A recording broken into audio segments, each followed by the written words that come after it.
প্রিয় শ্রোতা, আসসালামু আলাইকুম। আমি মেজর জিয়া বলছি। এই কথার ভিতরেই, এই কথার মধ্যেই অন্তর্নিহিত বাংলাদেশের স্বাধীনতা, বাংলাদেশের সার্বভৌম, বাংলাদেশের জাতীয়তাবাদ, বাংলাদেশের জাগ্রত স্বাধীনতাকামী মুক্তিযোদ্ধাদের ঐতিহাসিক স্বাধীনতা যুদ্ধের এক মাহাত্ম্য স্লোগান। আমি জিয়া বলছি, এটা শুধু স্লোগানই নয়, এটা জাতীয় সঙ্গীত, জাতীয় বাণী, জাতীয় দম্ভক্তি, স্বাধীনতার একমাত্র দম্ভক্তিমূলক বাক্য। আমি মেজর জিয়া বলছি।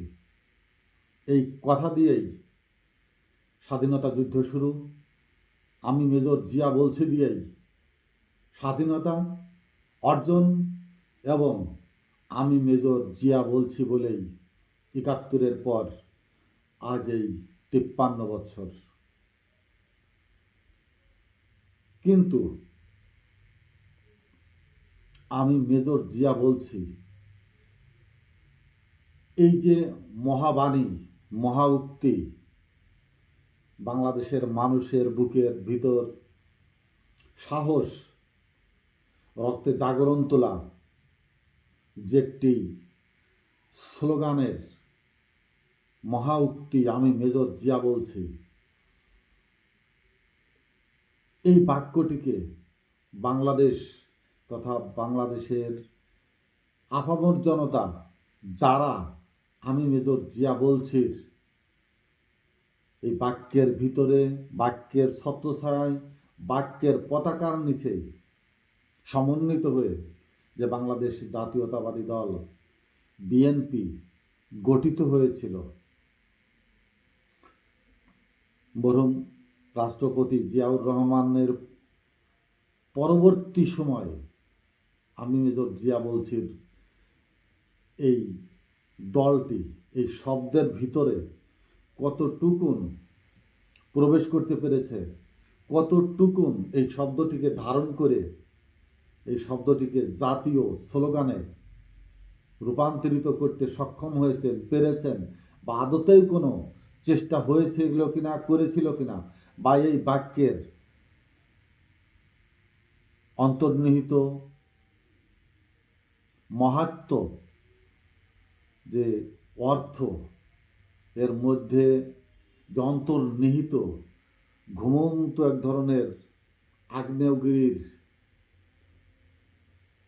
শেষ ধাক্কা মেরে উপরে ওঠার যে শক্তি সঞ্চারিত বাংলাদেশ জাতীয়তাবাদী দল বিএনপি, এটাকে কতটুকুন মূল্যায়ন করতে পেরেছে, এই বাক্যটিকে কতটুকুন বাংলাদেশের মানুষের কাছে পৌঁছে দিতে পেরেছে, সেটা আলোচনা হবে।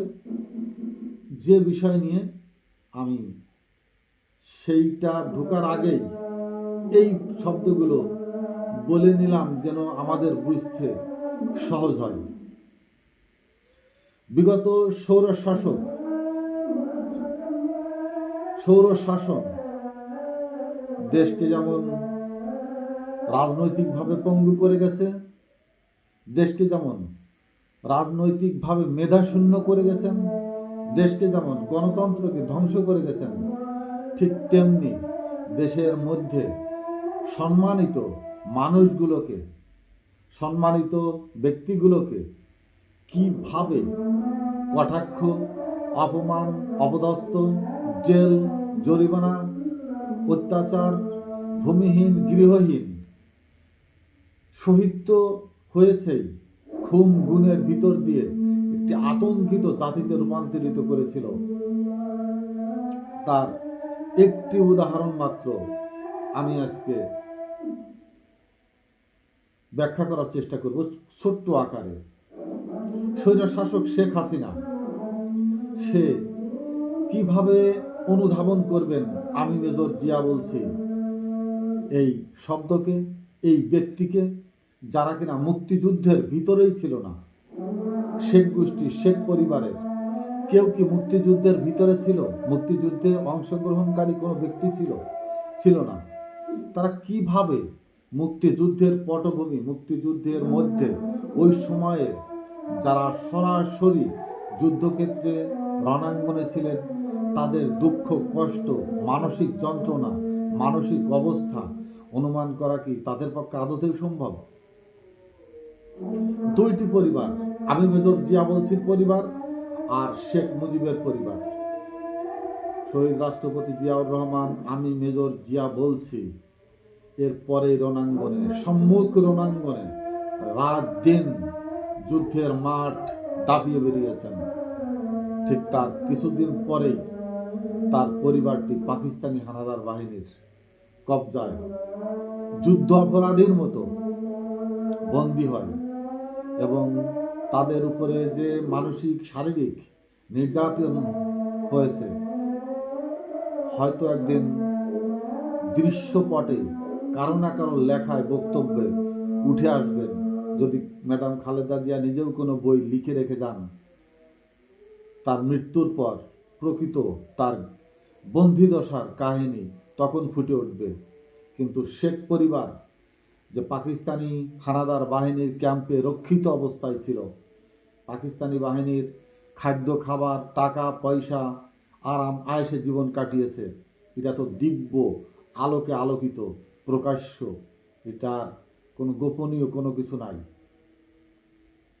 আমি এইটুকু আলোচনা করলাম এই জন্যই যে আপনারা জানেন ম্যাডাম খালেদা জিয়া সম্পূর্ণ নিরপরাধ ঘোষিত হয়েছে এবং তার সমস্ত মামলা নিরপরাধ হিসাবেই খারিজ হয়ে গেছে, বাতিল হয়ে গেছে। তিনি একজন নিরপরাধ মানুষ। এখন সরকার ভাবছে তাকে কিভাবে ক্ষতিপূরণ দেওয়া যায়, ক্ষতিপূরণ দেওয়া হবে। আমি এই ক্ষতিপূরণটা নিয়েই আমি আজকের ভিডিওটি করার ইচ্ছা পোষণ করেছি। 2010 সালে নভেম্বর মাসে যখন ম্যাডাম খালেদা জিয়াকে তার বাসা থেকে বের করে দেওয়া হয় ডিজিএফআইয়ের কর্নেল ওয়ালি, সেই সময়ের দাপুটে সাংবাদিক শ্যামল দত্ত, জয় মামুনরা, যারা নেপথ্যে নাটক সাজিয়ে এটাকে মঞ্চস্থ করেছিল, যে অপরাধে ম্যাডাম খালেদা জিয়া দীর্ঘদিন জেল খেটেছেন, গৃহবন্দী থেকেছেন, তাকে চিকিৎসা থেকে বঞ্চিত করা হয়েছে, তার সন্তানদের থেকে দূরে ঠেলে রাখা হয়েছে, তার সমস্ত বাক স্বাধীনতা, রাজনৈতিক যত স্বাধীনতা, সমস্ত কিছুকে স্থবিরতা করে, তার কণ্ঠকে রোধ করে রাজনীতির মাঠ থেকে, জনগণের থেকে, সাধারণত তার পরিবার থেকেও বিচ্ছিন্ন করে রাখা যে এক অমানবিকতার দৃষ্টান্ত, এই যে এক চরম মানবাধিকার লঙ্ঘন, এটা তো তাহলে আজ সূর্যের আলোর মতো দৃশ্যমান। তিনি নিরপরাধ। তাহলে তাকে কি ক্ষতিপূরণ দেওয়া হবে? তার এই দীর্ঘ দিনের যে বন্দিদশা, তার শারীরিক অসুস্থতার উপরে তাকে যে মানসিক টর্চার, তাকে যে শারীরিকভাবে অসুস্থ একজন মানুষকে নিয়ে যে টানা হেঁচড়া মামলা, তাকে নিয়ে যেসব কটূক্তি, বিশেষ করে ইনুর মতো একজন তুচ্ছ পথের কুকুর, ইনুকে তো পথের কুকুরের থেকেও বাংলাদেশের একজন ঘৃণ্য মানুষ, শেখ মুজিবের মৃত্যুর পিছনে যাদের দিব্য প্রকাশিত প্রমাণিত তথ্য উপাত্ত রয়েছে, তারাই সেই স্বৈর শাসকের ভিতরে থেকেই আবার ম্যাডাম খালেদা জিয়াকে নিয়ে যেসব তুচ্ছ-তাচ্ছিল্য বাক্য, কোনটার ক্ষতিপূরণ দেবে সরকার? 1.3 একর জমির উপরে ক্যান্টনমেন্টে সেটা ছিল বৈধ বাড়ি, সরকারিভাবে লিখিত তার নামে দলিল করে দেওয়া বাড়ি, যে বাড়ি থেকে তাকে উৎখাত করা হয়েছিল, উঠিয়ে দেওয়া হয়েছিল, এবং যাতে পুনরায় সেখানে তিনি পুনর্বাসিত না হন। বিডিআর হত্যাকাণ্ডের অনেকগুলো ষড়যন্ত্রের ভিতরে এটাও একটি ষড়যন্ত্র ছিল যে সেই জায়গাতে এই অসহায় বিডিআর হত্যাকাণ্ডের নিহত পরিবারগুলোকে সেখানে পুনর্বাসিত করা হয়েছে, যাতে ম্যাডাম খালেদা জিয়া ওখানে আর পুনরায় ফিরে যেতে না পারেন। কিন্তু দলিল তো ম্যাডাম খালেদা জিয়ার নামে। ওটা কিভাবে সরকার কি অপরাধে বাজেয়াপ্ত করেছিল সেই সম্পদ? ম্যাডাম খালেদা জিয়া তখন নিরপরাধ। তাহলে তিনি ওই বাসা, ওই জমি ফেরত পাবেন, সম্মানের সাথে ফেরত পাবেন। এটি না হয় সম্পদের ক্ষতিপূরণ, একটু মাত্র তার জায়গাটুকুর ব্যাপারে ক্ষতিপূরণের দাবি আমরা তুলতে পারি, কিন্তু এটাও তো সত্য সেখানে যে পরিবারগুলো এখন বসবাস করছে তাদের নিয়ে আমরা কি কথা বলবো? সেখানেও তো বলার কিছু নেই। সবাই সেনা পরিবারের সদস্য। কাকে নিয়ে প্রশ্ন করব, কার কাছে প্রশ্ন রাখবো? এখানে দাবি দুই ধারায় আমাদের দাবি থাকবে। একটা হচ্ছে সিভিল সরকারের কাছে, অন্তর্বর্তী সরকার যেটা আছেন তার কাছে। আর একটা দাবি হচ্ছে বাংলাদেশ সেনাবাহিনীর কাছে। কর্নেল ওয়ালি ম্যাডাম খালেদা জিয়া জানতেন যে আজকে আমার সাথে যে অন্যায় ব্যবহার করা হচ্ছে, যে অন্যায় করা হচ্ছে আমার সাথে, এটা একদিন তিনি আল্লাহর কাছে বিচার দিয়েছিলেন। তিনি কেঁদে কেঁদে বলেছিলেন, এ বিচার আমি আল্লাহর কাছে দিয়ে রাখলাম। মজলুমের আর্তনাদ মহান আল্লাহ তাআলা শোনেন। হয়তো তার প্রতিক্রিয়া মুহূর্তেই দেন না, একটু সময় নেন, একটু সময় দেন সেই অত্যাচারিত মানুষদেরকে আরো অত্যাচারিত হয়ে ছোট ঘৃণা নয় বড় আকারে ঘৃণিত করার জন্য আল্লাহ পাক তাদেরকে আরো ধীরে ধীরে ধীরে ধীরে সর্বোচ্চ আসনে নিয়ে যান, যেখানে গেলে আপনি যদি 10 হাত উপরে ওঠেন কম লোকে দেখবে, 50 হাত উপরে উঠলে আরো কিছু লোক দেখবে, 100 হাত উপরে উঠলে আরো কিছু দেখবে। কিন্তু যদি আপনি চাঁদে গিয়ে হাত নাড়ান সারা পৃথিবী দেখবে। আল্লাহ তাআলা মানুষকে যখন বড় ধরনের অপমানিত, ঘৃণিত, জঘন্য ব্যক্তি হিসাবে সারা পৃথিবীর বুকে তুলে ধরতে চান, মানুষদেরকে এভাবেই উপরে তুলে নিয়ে যায়। তারপর আল্লাহ তাদেরকে দেখায় দেন যে কত বড় সে ঘৃণিত ব্যক্তি। স্বৈরা শাসক শেখ হাসিনা শুধু দেশের থেকেই বিতাড়িত, দেশের মানুষের থেকে বিতাড়িত, দেশের মানুষের কাছে একটি বাঘিনী, জঘন্য নমরুদ, শয়তান, শুধু দেশের মানুষের কাছে নয়, আর সারা পৃথিবী।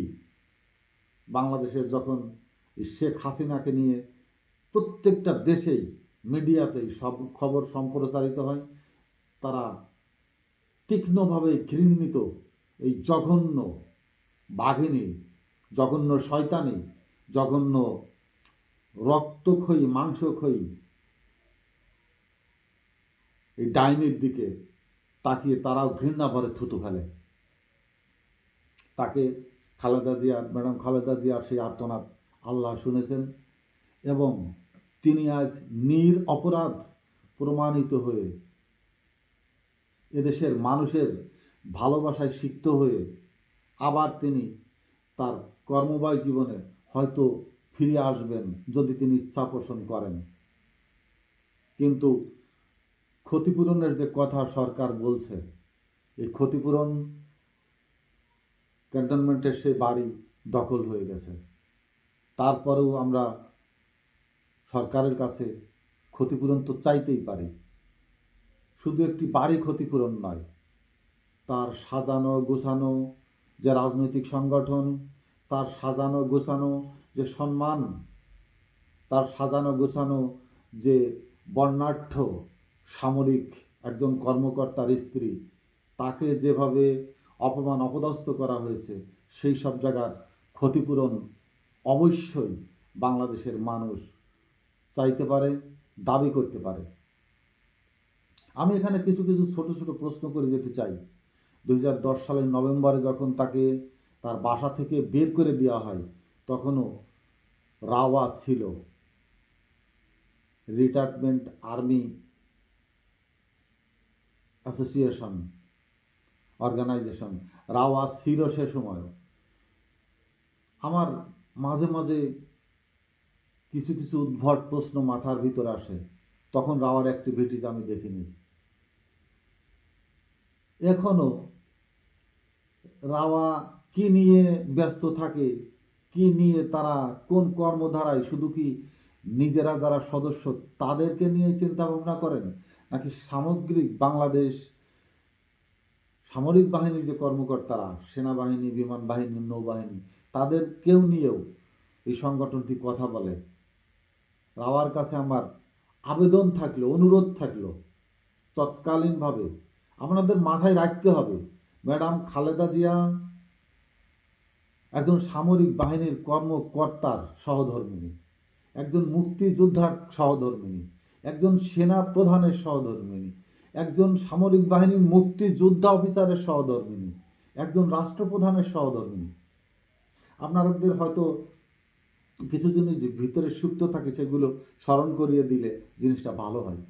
বাংলাদেশ সেনাবাহিনীর অন্য কোনো র্যাঙ্ক চিনুক আর না চিনুক, জানুক বা না চিনুক, মেজর র্যাঙ্ক খুব সহজে চেনে, এবং সবার মুখে মুখে একটি এই সামরিক বাহিনীর একটি পদবীর নাম মুখে মুখে কবিতার মতো মুখস্থ থাকে, মনে থাকে, সেটা হচ্ছে মেজর। এই মেজর শব্দটা এত পরিচিত কেন বাংলাদেশে? এই মেজর জিয়া বলছি থেকেই। পাবলিক, জনগণ মেজরদেরকে কিভাবে চেনে? এই মেজর জিয়া বলছি থেকেই। এটা সেনাবাহিনীর একটি গর্ব, সেনাবাহিনীর অহংকার। আরো অনেক কিছু বলার থাকে, বলতে দ্বিধাগ্রস্ত করি, এই জন্যই আমিও বাংলাদেশের মানুষ, বাংলাদেশি।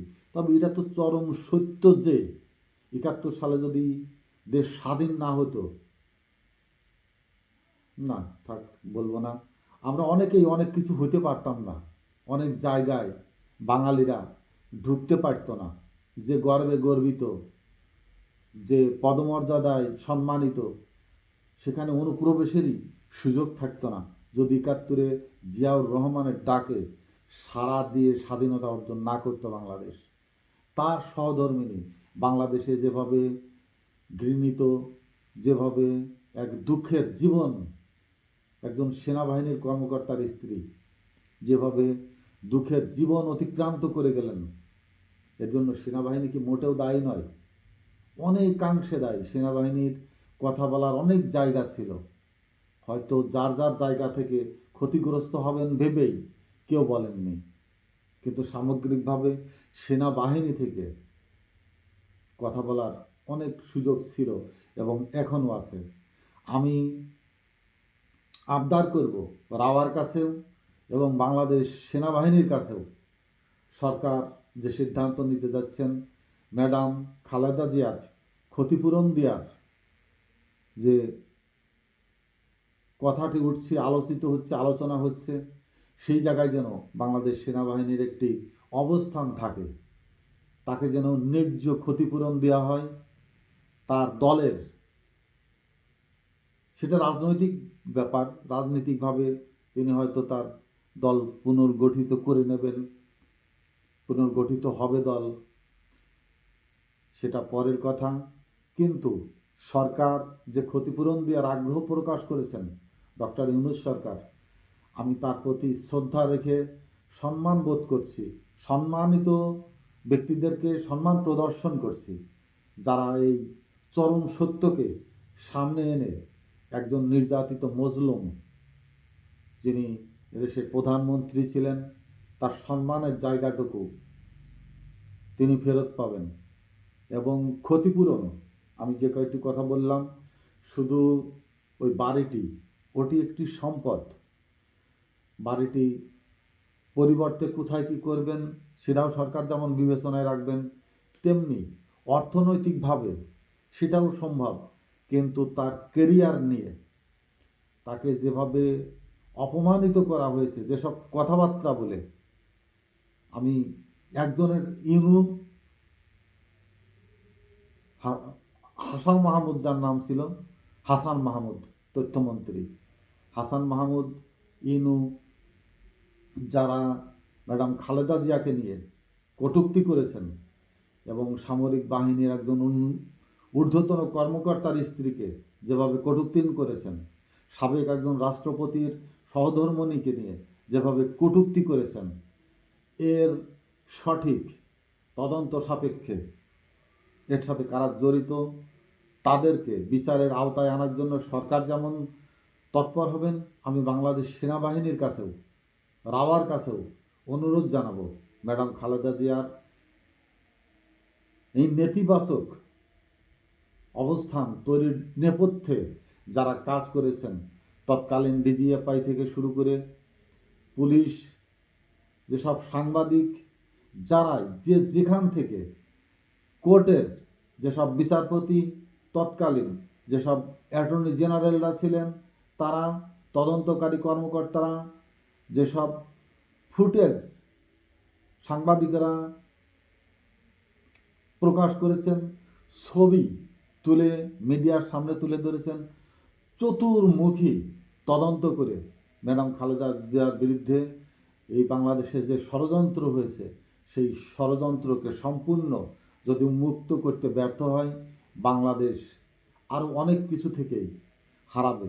সম্মানিত লোকদেরকে সম্মান যেমন বাংলাদেশের জাতি করেছে ডক্টর ইউনূস সাহেবকে, তেমনি এর ভিতরেও আরও যারা সম্মানিত মানুষ, তাদেরকেও সম্মান করবেন। কিছুদিন আগে ডক্টর আহসানুল্লাহ সাহেবকে 21শে পদক দেওয়ার কথা বলে ডেকে নিয়ে যে একজন সম্মানী মানুষকে কাদের পিছনে দাঁড়িয়ে ফটো সেশন করতে হয়েছে, সেটা নিয়ে আমিও কথা বলেছি, সবাই কথা বলেছে। আসুন আমরা সম্মানী মানুষগুলোকে জাতি যেন সম্মান দিতে শেখে, কে সম্মানী এটাকেও যেন খুঁজে বের করতে শেখে। প্রকৃত সম্মানিত কারা? শেখ হাসিনা প্রধানমন্ত্রী হলেও সম্মানিত নন। তার মন্ত্রিসভায় যেসব স্বৈরা শাসনের মানুষ সম্মানের নামধারী চেয়ারে আসনে আসেন ছিল, স্বৈর শাসক, তারা সম্মানিত নন। এই সম্মানিত মানুষের ব্যাখ্যা, এটাকে খুঁজে বের করে সম্মানের জায়গায় পৌঁছে দিতে হবে।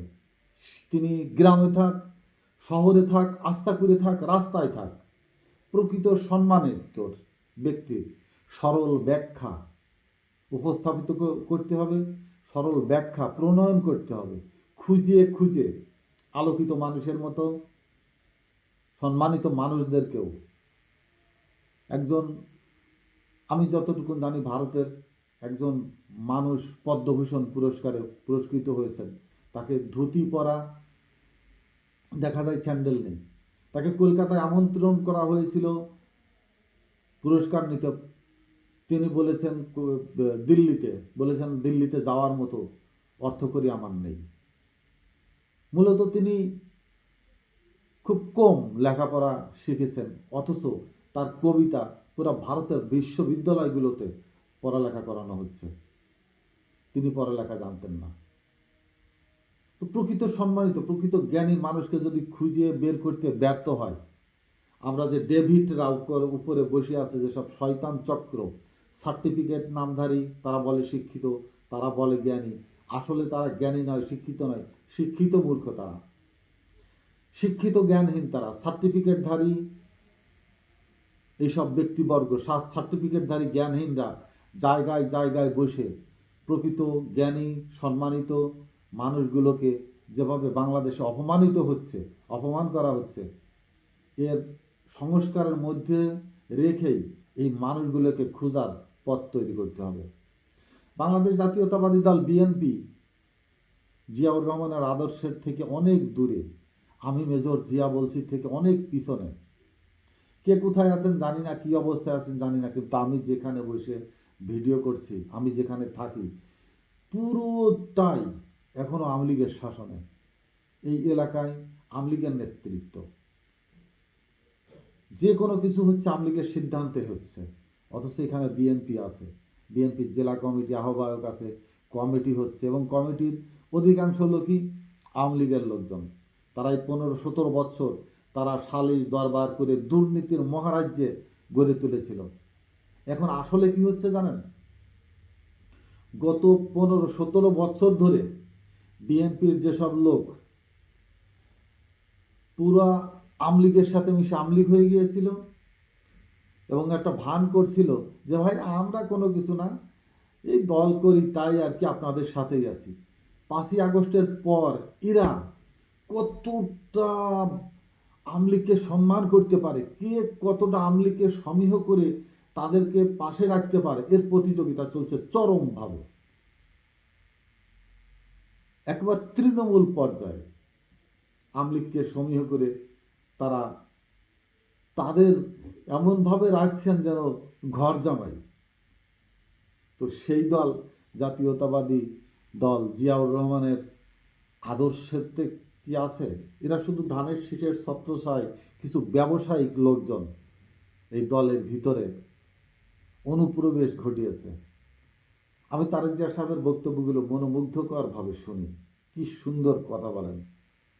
ম্যাডাম খালেদা জিয়া যখন কথা বলেন তাদের কথাগুলো আমি শুনি, কিন্তু এদের এই মানুষগুলোর, এই ভালো মানুষগুলোকে অবলম্বন করে, তাদেরকে পুঁজি করে যে সন্ত্রাসী, চাঁদাবাজি, ব্যবসায়ী, নেতা নেতৃত্বের জায়গাগুলোতে বসে আছে যারা, এরা যে কত বড় ডেভিল আল্লাহ জানে।